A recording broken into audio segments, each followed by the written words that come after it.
నమస్తే, నేను మీ జర్నలిస్ట్ రవిచంద్ర. ఆంధ్రప్రదేశ్లో 2029లో జగన్మోహన్ రెడ్డి గారు అధికారంలోకి వస్తే మా పరిస్థితి ఏంటి అని చెప్పి కూటమి ప్రభుత్వానికి సంబంధించినటువంటి నాయకులు భయపడడంలో ఒక అర్థం ఉంది. కానీ జగన్మోహన్ రెడ్డి గారు 2029 ఎన్నికల్లో అధికారంలోకి వస్తే మా పరిస్థితి ఏంటి అని ఇక్కడ పారిశ్రామికవేత్తలు కూడా భయపడుతున్నారా? ఎందుకు ఈ మాట చెప్పాల్సి వస్తుందంటే, రీసెంట్గా జగన్మోహన్ రెడ్డి గారు ఏదైతే ప్రజాపోరు కోటి సంతకాల కార్యక్రమం నిర్వహించారో ఆ కార్యక్రమంలో పీపీపీ విధానం పైన ప్రజల్లో తీవ్ర వ్యతిరేకత వచ్చినా కూడా కూటమి ప్రభుత్వం ఏమాత్రం వెనకడుగు వేయకుండా 2 నెలల క్రితమే ఈ మెడికల్ కాలేజీలకు సంబంధించి ప్రైవేటీకరణకు సంబంధించినటువంటి టెండర్లను ఆహ్వానించింది. అయితే ఈ టెండర్ ప్రక్రియలో కేవలం ఆదోని మెడికల్ కాలేజీకి మాత్రమే ఒకే ఒక్క టెండర్ వచ్చింది. మిగతా పులివెందల, మదనపల్లి, మార్కాపురం సంబంధించినటువంటి మెడికల్ కాలేజీలకు టెండర్ ప్రక్రియలో పాల్గొనడానికి ఏ ఒక్క పారిశ్రామికవేత్త కానీ ఏ సంస్థ కానీ ముందుకు రాలేదు. అంటే ఖచ్చితంగా 2029 ఎన్నికల్లో జగన్మోహన్ రెడ్డి గారు అధికారంలోకి వస్తే మమ్మల్ని మళ్ళీ జైలు పాలు చేస్తారు అనే భయం ఇక్కడ పారిశ్రామికవేత్తలకు పట్టుకున్నట్టుగానే తెలుస్తుంది. ఇక కిమ్స్ మెడికల్ కాలేజీ విషయంలో కూడా, ఏదైతే ఆదోని మెడికల్ కాలేజీ విషయంలో కూడా కిమ్స్ సంస్థ వేసినటువంటి టెండర్ ప్రక్రియ కూడా ఇది అవాస్తవం అనే విషయం మనకు బహిష్కృతమైంది. టోటల్గా కిమ్స్ యాజమాన్యమే బయటికి వచ్చి మేము అసలు ఈ టెండర్ ప్రక్రియలోనే పాల్గొనలేదు, టెండర్ వేసింది కిమ్స్ సంస్థలో పనిచేస్తున్నటువంటి ఒక వైద్యుడు మాత్రమే ఈ టెండర్ ప్రక్రియలో పాల్గొన్నాడు అని చెప్పింది. మరి ప్రభుత్వం ఇక్కడ పునరాలోచించకుండా టెండర్ ప్రక్రియలో ఎవరు పాల్గొంటున్నారు, ఎప్పుడు టెండర్లను పిలిచారు, ఎవరు టెండర్లు వేస్తున్నారు అనేది పూర్తిగా నిజ నిర్ధారణ చేసుకోకుండానే టోటల్గా కిమ్స్ అనే సంస్థయే టెండర్ వేసింది అని చెప్పి ఇక్కడ టోటల్గా ఆరోగ్య శాఖ మంత్రి సత్యకుమార్ యాదవే బయటికి వచ్చి ప్రసంగించాడంటే ప్రభుత్వం ఎంత నిర్లక్ష్యంగా వ్యవహరిస్తుందో మనం ఇక్కడే అర్థం చేసుకోవచ్చు.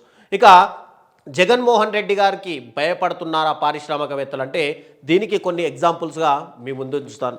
ఏంటంటే రీసెంట్గా ఏదైతే అమరావతికి సంబంధించి 2024 ముందు అంటే 2014 నుంచి 2019 మధ్యకాలంలో అటు చంద్రబాబు నాయుడు అమరావతి రాజధాని అని చెప్పి సింగపూర్కి సంబంధించినటువంటి ఈశ్వరన్ అనే కంపెనీతోటి ఒక కాంట్రాక్ట్ కుదుర్చుకున్నారు. ఈ కాంట్రాక్ట్ కనుక మధ్యలో కనుక ఆగిపోతే కనుక అమరావతి యొక్క రాజధానికి పెట్టినటువంటి డబ్బులు 2.5 రెట్లు ఎక్కువగా చెల్లించడమే కాకుండా ఇక సింగపూర్ లాంటి కోర్టులలో విచారణ ఎదుర్కోవాల్సి వస్తుంది అని చెప్పి ఈశ్వరన్ కంపెనీ భయపెట్టినా కూడా 2019లో జగన్మోహన్ రెడ్డి గారు అధికారంలోకి రాగానే అసలు ఎలాంటి మాట కూడా మాట్లాడకుండా ఈ ఈశ్వరన్ కంపెనీ అక్కడ పనులను ప్రారంభించింది.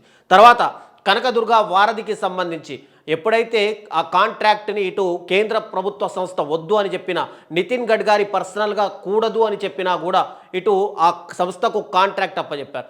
తర్వాత ఆ కాంట్రాక్ట్కి సంబంధించినటువంటి డబ్బులు వేయాల్సిన అకౌంటు ఫేక్ అకౌంటు, దాంట్లో చాలా వరకు లోన్లు తీసుకున్నారనే తెలవడంతో ఆ లోన్లకు సంబంధించిన అకౌంటు ఇమ్మీడియట్గా డబ్బులు పడితే బ్యాంకు తీసుకుంటుంది అనే ఉద్దేశంతో వేరొక అకౌంట్లకు ట్రాన్స్ఫర్ చేయాలని చెప్పి ఈ కనకదుర్గ వారధి కన్స్ట్రక్షన్ కంపెనీ చెప్పిన అటు జగన్మోహన్ రెడ్డి గారు అధికారంలోకి రాగానే కిమ్మనకుండా కనకదుర్గ వారధి కంప్లీట్ చేసేసారు. ఇక బెంచ్ సర్కిల్ ఫ్లైఓవర్కి సంబంధించి కూడా గతంలో సంస్థ ఏదైతే నిర్దాక్షిణ్యంగా వ్యవహరించిందో దానిపైన కూడా జగన్మోహన్ రెడ్డి గారి అధికారంలోకి రాగానే ఏకదాటిగా ఈ బెంచ్ సర్కిల్ ఫ్లైఓవర్ కంప్లీట్ అయింది. మచిలీపట్నం హైవే కూడా అలాగే కంప్లీట్ అయింది. ఒకవైపు కూటమి ప్రభుత్వానికి సంబంధించినటువంటి నాయకులు ఎంతగా చెప్తున్నా 15 సంవత్సరాలు మేము అధికారంలోనే ఉంటాము, జగన్మోహన్ రెడ్డిని అధికారంలోకి రానివ్వము అని కరాఖండిగా చెప్తున్నారు. ఇటు చంద్రబాబు నాయుడు కానీ, మరోవైపు పవన్ కళ్యాణ్ కూడా రీసెంట్గా పదవీ బాధ్యత అనేది జనసేనకు సంబంధించినటువంటి ఒక కార్యక్రమం నిర్వహిస్తే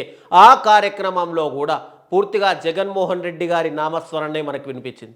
సో ఇక్కడ మనం ఒక్కసారి గమనిస్తే టోటల్గా కూటమిలో ఒకవైపు జగన్మోహన్ రెడ్డి గారి భయం పట్టుకుంటే ఈ 18 నెలల కాలంలో వాళ్ళు మార్నింగ్ లేచినప్పటి నుంచి నైట్ నిద్రపోయే వరకు కూడా జగన్మోహన్ రెడ్డి గారి నామస్మరణ లేకుండా మాట్లాడిన సందర్భాలు లేవు. జగన్మోహన్ రెడ్డి గారి గురించి తెలపకుండా సోషల్ మీడియాలో ఒక ట్వీట్ కూడా చేసిన సందర్భాలు లేవు. సో జగన్మోహన్ రెడ్డి గారు అధికారంలోకి రాకూడదు అనే ఉద్దేశంతో ప్రతి సందర్భంలోనూ సందర్భాన్ని తయారు చేసుకొని మరి జగన్మోహన్ రెడ్డి గారి నామస్మరణనే చేస్తున్నారు. ఇక్కడ పారిశ్రామికవేత్తలకు కూడా ఈ 4 ఎగ్జాంపుల్సే చెప్పుకోవచ్చు.